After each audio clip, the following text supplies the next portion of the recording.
Meron akong regalo sa dalawang anak ko. Good morning. Ayan, meron akong regalo sa dalawang anak ko.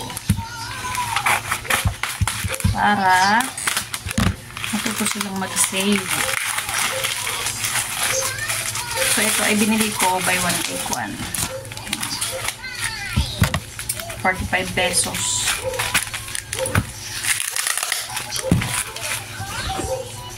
Ako kasi hindi ako naniniwala na bawal mag-save sa loob ng bahay. The more na magsisave ka, the more na matutulungan mo yung sarili mo. Kasi kahit kaibigan mo, sa oras ng kagipitan, hindi mo yan malalapitan. Kahit sinong kaibigan mo, ang lapitan mo sa oras ng kagipitan, hindi ka niya matutulungan. Kaya dapat ikaw mismo nagsisave ka sa sarili mo. Kahit barya-barya, pag naipon yan, malaking bagay. So, ito, 20 pesos ipon challenge. So, pag napuno siya, magiging 32,000 pesos. Hindi naman pinipilit na punuin mo ng isang buwan. Ang importante, may nasisave ka 20 pesos. Kung gusto mo a day, kung gusto mo isabay a week. Tapos, pag nakapaglagay ka, i-circle mo lang, i-shade mo lang siya dyan. 20 pesos like this.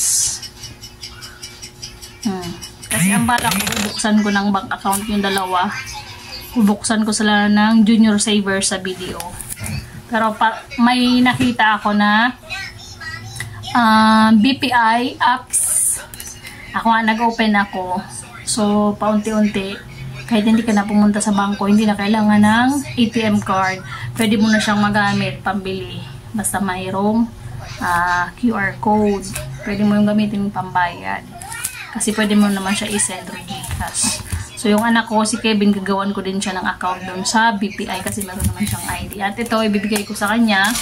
At ito din ibibigay ko kay Baby Love. So, si Baby Love hindi naman nagbabaon. Hindi naman siya nagbabaon ng pera. Pero, syempre, para maingganyo siya, every time na may ganito, ibibigay ko sa kanya para mailalagay niya dito. Hindi ko alam si Kevin kung kaya niyang i-reach tong 32,000 pesos. If completed. 20 pesos. Thanks for watching. Kung hindi ka pa nakafollow sa aming Facebook account, paki-follow naman ang Big Gonzales and paki-follow din po ang aming Facebook page na si Bicolanang Curacha. Bye-bye!